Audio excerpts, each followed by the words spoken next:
Good morning students, welcome to online classes provided by MDN Public School Kalayat. Today now discussing question number 7। जैसा कि आप सभी को पता हुआ है +2 क्लास हिस्ट्री का लेसन नंबर 5 चला हुआ है यात्रियों के नज़रिए और उसके समाज के बारे में, जिसमें हमने पढ़ा इबन बतूता, किताबुल हिंद पर नोट, एक सती प्रथा के बारे में। जैसा कि कल भी हमने पढ़ा था सती प्रथा की पर भी रोक थी, मैंने बताया था कब लगी है, तो 1829 में। वो सभी विद्यार्थी अपने टेस्ट की भी एक अच्छे से तैयारी कर रहे हैं, हमें भी यही उम्मीद है। तो अब स्टार्ट करते हैं क्वेश्चन। क्या आपको लगता है कि समकालीन शहरी केंद्रों के जीवन की शैली सही जानकारी प्राप्त करने में इबन बतूता का वृत्तांत सहायक है? अपने उत्तर के कारण दीजिए। इबन बतूता ने भारत के भिन्न भिन्न शहरों में काफ़ी समय बिताया। इबन बतूता ने क्या किया बेटा, भारत में काफ़ी समय अपना समय व्यतीत किया, भिन्न भिन्न शहरों में, बहुत सारे शहरों में। उसका वर्णन दिया गया है। उसने अपना वर्णन इतनी कुशलता से किया कि पाठक को यह एहसास होता है जैसे वह उस स्थान पर हो। उसने उसका वर्णन कैसे किया कि वो एहसास ऐसा हो रहा था कि वह उस स्थान पर रहता हो। उसके वृत्तांत से तत्कालीन शहर की बसावट तथा जीवन शैली की विस्तार से जानकारी मिल सकती है। इस बात की पुष्टि उसके द्वारा दिल्ली व दौलताबाद के वृत्तांत से हो जाती है। उदाहरण के लिए इस वृत्तांत को लिया जा सकता है। दिल्ली बतूता के अनुसार दिल्ली बड़े क्षेत्र में फैला एक घनी आबादी वाला शहर है। इबन बतूता क्या मानता है कि उसके अनुसार दिल्ली बड़े क्षेत्र में फैला एक घनी आबादी वाला शहर है। शहर के चारों ओर बनी प्राचीर अतुलनीय है। जो दीवार की चौड़ाई है वो 11 हाथ है। इसके भीतर रात्रि के पहरेदार और द्वारपालों के कक्ष हैं।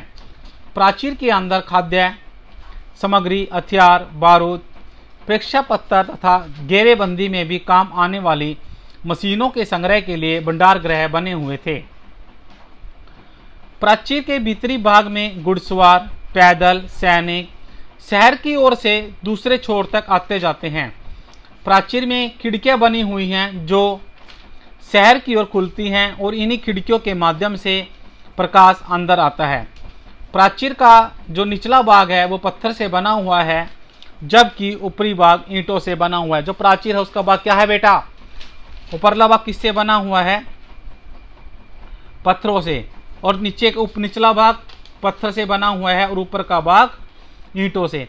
इस शहर में कुल 28 द्वार है। कई बार वेरी शॉर्ट क्वेश्चन पूछ लेता है कि इसमें कितने द्वार हैं, कितने हैं बेटा, 28, जिन्हें दरवाजा कहा जाता है। इनमें सबसे विशाल बदायूं दरवाजा है।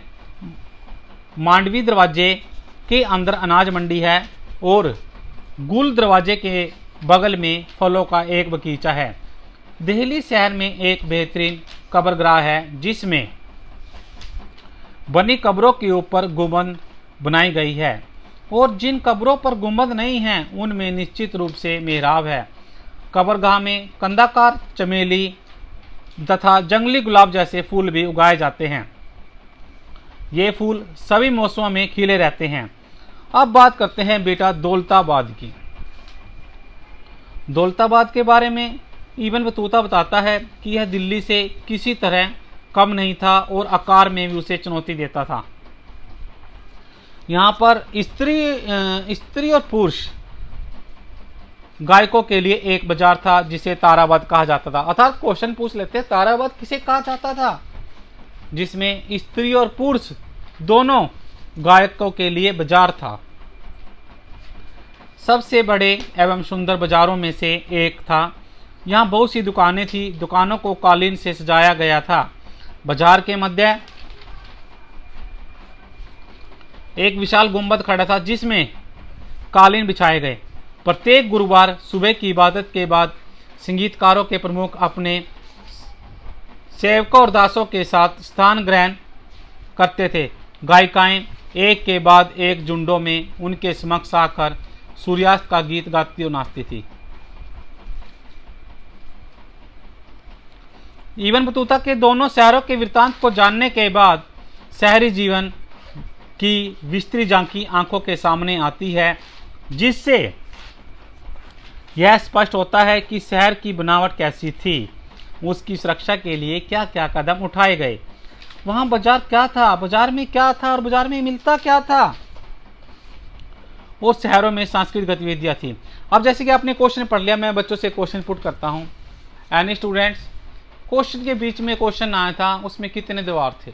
Any students, can you explain it? 28।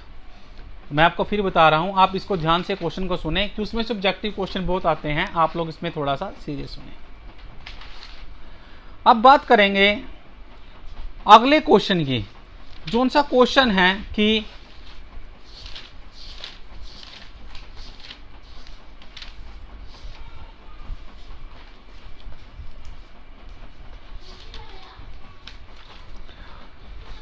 Question आता है इब्न बतूता के रिहला पर नोट लिखें।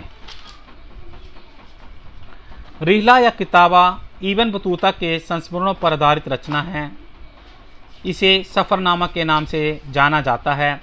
बतूता के मोरक्को वापस पहुंचने पर शासक ने इब्न जुजाई नामक व्यक्ति को यह कार्य दिया कि वह बतूता से बातचीत करे और उसकी स्मृति की एक रचना के रूप में प्रस्तुत करे। इब्न जुजाई रिहला की प्रस्तावना में लिखता है कि मोरक्को में राजा के द्वारा एक निर्देश दिया गया है, अपनी यात्रा में देखे गए शहरों को वो तय तथा अपनी स्मृति में बैठ गई रोचक घटनाओं का एक वृत्तांत लिखवाएं तथा साथ ही भिन्न भिन्न देशों के शासकों में जिनसे वे मिले उनके महान साहित्यकारों के तथा उनके धर्मनिष्ठ संतों के बारे में भी बताए। तथानुसार उन्होंने इन सभी विषयों पर एक कथानक लिखवाया जिसने मस्तिष्क को मनोरंजन, कान और आंख को प्रसन्नता दी। साथ ही उन्होंने कई प्रकार के असाधारण विवरण जिनके प्रतिपादन से लाभप्रद उपदेश दिए, असाधारण चीजों के बारे में भी बताया जिनके संदर्भ में अभिरुचि होगी। उन्होंने क्या कहा भी, उन्होंने उन चीजों के बारे में भी बताया जिसके बारे में अभी अभिरुचि भी नहीं थी। जो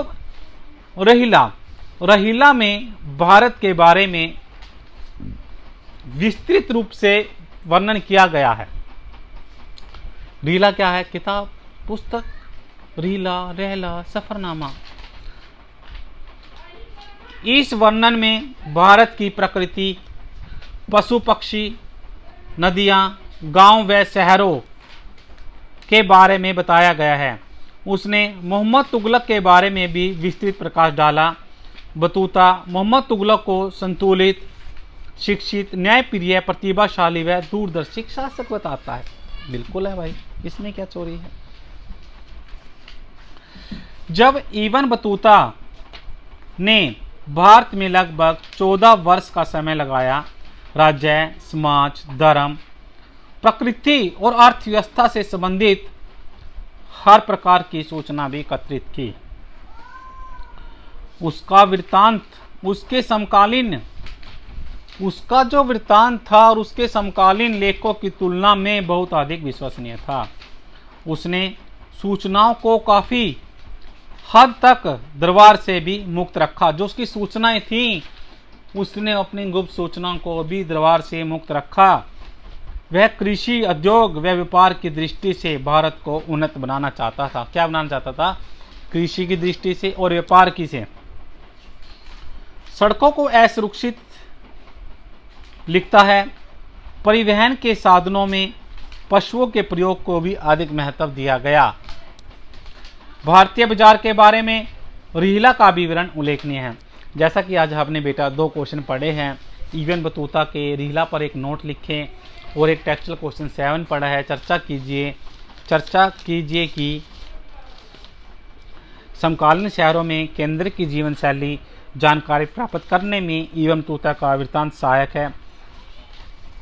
और सभी विद्यार्थी आप अच्छे से तैयारी करें, अपने घर पे रहें, अपने स्वास्थ्य का ध्यान रखें। Thank you, have a good day. आप सभी को पता है जैसे कि आपके ऑनलाइन टेस्ट चले हुए हैं, आप उसमें अच्छे से अंक प्राप्त करें।